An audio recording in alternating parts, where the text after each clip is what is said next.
These can all be found off of OneVar Stats in that order.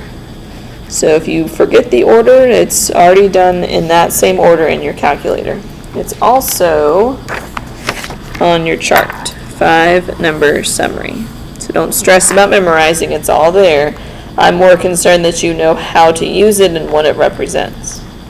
So there they are. It uses M for median. All right. So given this list and some of the information we've already learned in this chapter, there's a couple common measures that we do not include in the 5-number summary.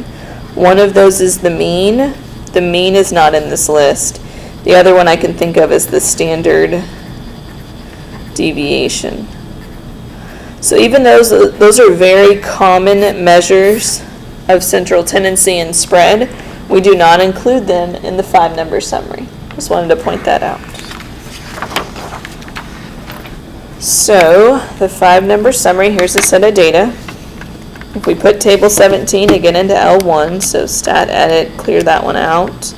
Let's put in these values. Be careful with your decimal point.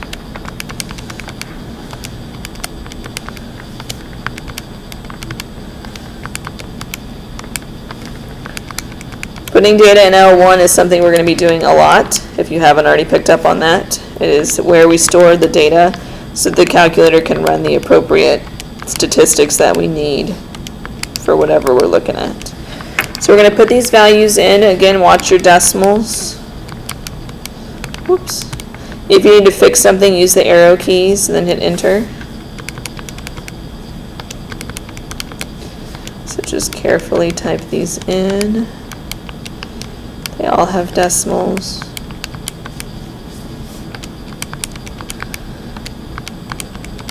All right. There are 21 values, so make sure your cursor's at position 22. Once they're all in there, Stat Calc OneVar Stats, and scroll down. You should see the minimum, the Q1, the median, the Q3, and the max in that order. And if you did it right, it will match the numbers printed on your page. 19.95, 26.06, they rounded, 30.95, 37.24, and 54.63. So if you did this right, your numbers on the screen should match these 5 numbers. So that's the 5-number summary. We're going to use those numbers to create what's called a box plot. I'll kind of leave this out. Leave that page handy for this. So the textbook goes through the steps of drawing a box plot. This is sometimes called a box and whisker plot. It's again one of my favorite. I really like how it organizes and summarizes the data very quickly. So step 1 is to determine those fences, which we've already learned how to do. Lower fence and upper fence and IQR. Step 2, you're going to draw a number line long enough to include the maximum and the minimum. And we're going to insert vertical lines at Q1, the median, and Q3. And enclose these vertical lines in a box. And I'll show you how to do the whole process here in just a second. Then we'll label the lower and upper fences. The book uses brackets. I prefer to use dashed lines. I think it's a little more clear. But in your book, you'll see kind of little brackets. I'll show you what that looks like in just a minute. You're going to draw a line from Q1 to the smallest data value that is larger than the lower fence. That's kind of confusing. I just say inside the lower fence. I'll show you what that looks like. Then you draw a line from Q3 to the largest data value inside the upper fence. So I'll kind of you'll see how that looks once we get it drawn. These 2 lines are called the whiskers. Any data value less than the lower fence or greater than the upper fence are outliers. And this book uses a star, or our calculator uses a little box, or you can just put a little dot, however that works for you. So we're going to use the data we just put into L1 and use the 5-number summary that we just got to make our box and whisker plot.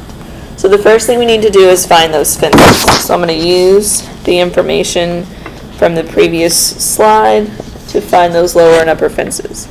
So it's Q1 minus 1.5 times the IQR, and Q3 plus 1.5 times the IQR.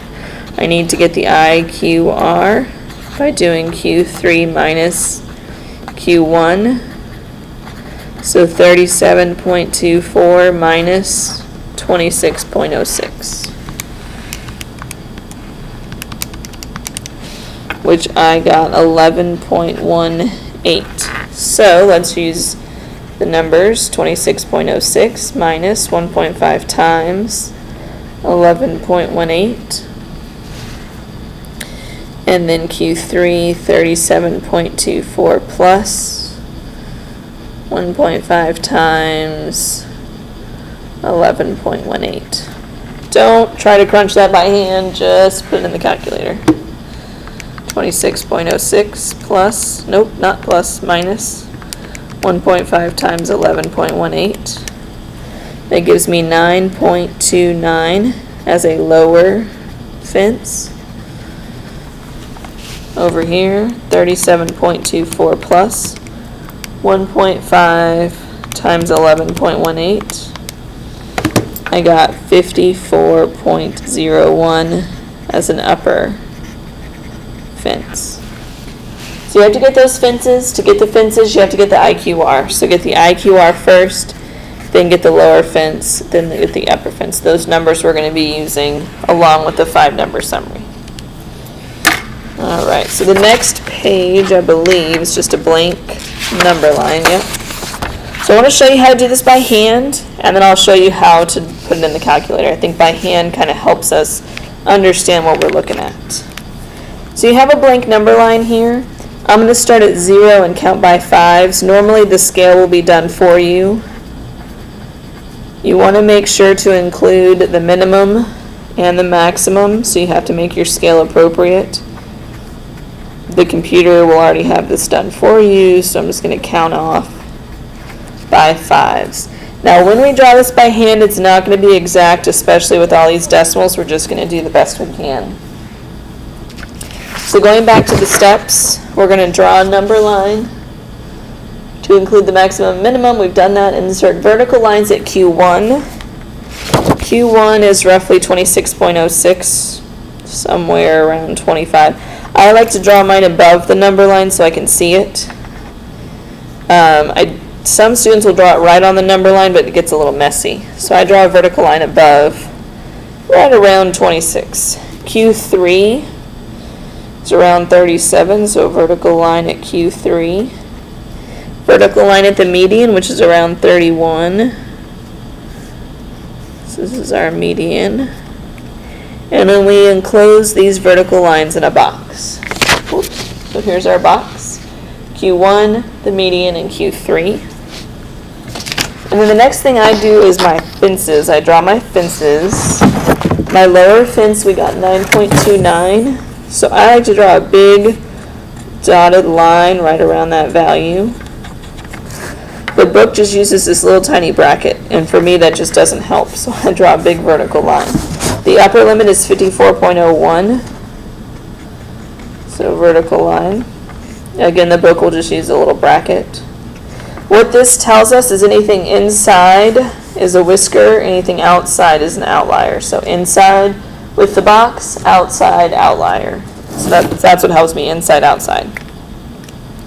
So then I have to look back at my original data set. The original data set tells me my values. Now my maximum is 54.63, which is just outside my fence. My fence was 54.01.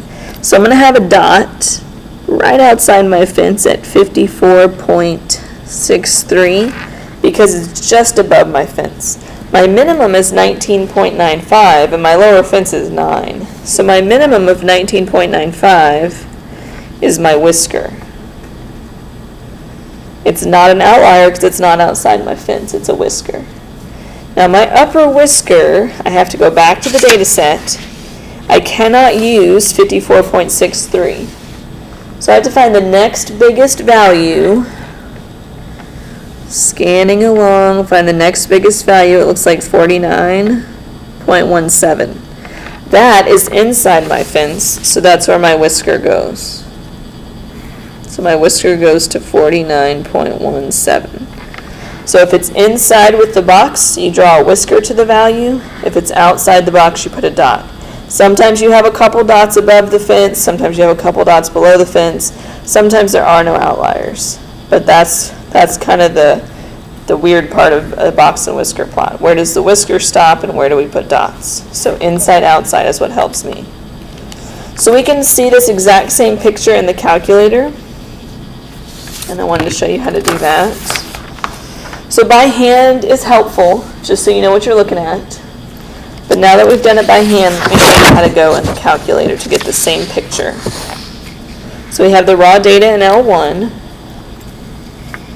We're going to push second y equals. So in your calculator, second y equals, and we're going to select 1 plot 1. Then you push enter to turn the plot on. So on should be flashing in black. Hit enter if it's not. Then you're going to go down and use the side arrow, side, side, side, only side, until you get to the little box with the little whiskers and the little dots. Box, whisker with dots. There is a box and whisker without dots. That will not show outliers. We want the one that shows outliers, so make sure that one's blinking in black. XList is L1, that's where our data are. Frequency just stays at 1. And then the mark is a box, a plus, or a little tiny dot. I just keep it at the box. The plus is okay. The dot is really hard to see. The pixels are just not good enough. So I would keep it at the box. Anytime we're trying to do a plot in our calculator for this class, we push zoom and select option 9. So zoom is in the top middle of your calculator. And you can arrow down to option 9, or you can just push number 9. And there is our box and whisker plot, which looks like our picture. Here's our median, Q1, Q3, our lower whisker, our upper whisker, and our dot for our outlier. If you push trace, which is right next to zoom, trace, it will show you the minimum. If you go over Q1, go over, median, go over, Q3, go over, X, which is just one of the values that ended the whisker, and then over again to the maximum. So trace to see your values on your box and whisker plot. So that is how to draw a box and whisker. And I really like box and whisker. I think it really helps visualize and summarize your data. I like it better than a histogram. So there's box and whisker plots. Alrighty. So box and whisker plots or box plots can help us describe shape. The symmetry of the box will tell us where, if the data are bell-shaped or skewed, and the length of the whiskers will also help determine our shape. Outliers will skew the data.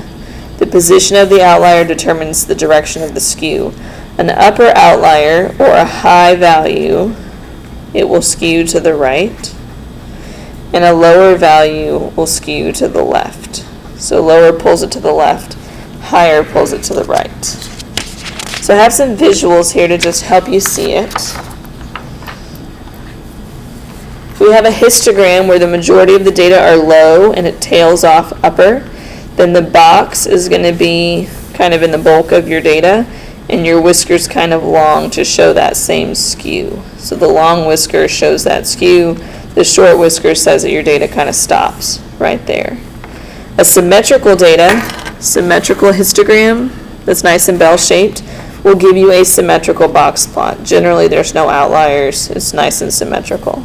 Skewed left, where you have some lower outliers and the majority of your data are higher, gives you a box where you see the median's kind of off. It's kind of off-centered, and this lower whisker is really long. So the median's kind of shifted, and the whisker's really long. So page 166 explains that more if you need some more detail. All right, that's a long chapter. Chapter 3 has a lot of very important information. Take your time in this homework. It will be the majority of your test. So it's very, very important to thoroughly understand the material in Chapter 3. Take time to watch all the videos, watch them again if you need to. Really understand Chapter 3. So you need to remember mean, median, mode, when to use each one, and how to calculate them. Measures of dispersion, we discussed range, standard deviation, variance, the empirical rule, and Chebyshev's inequality. Understand what each is measuring. Make sure to remember that the formulas are on your chart, and to use the calculator. A lot of students forget that most of our calculations our little calculator can do for us. Section 3.4 was measure of position and outliers. That included z-scores, percentiles, quartiles, the IQR, and how to calculate outliers. And finally, the 5-number summary and those box plots. Know what the 5 numbers are and how to create a box plot. Very, very, very important chapter. Page 171 kind of summarizes everything for you. And this will be the majority of your Unit 2 exam.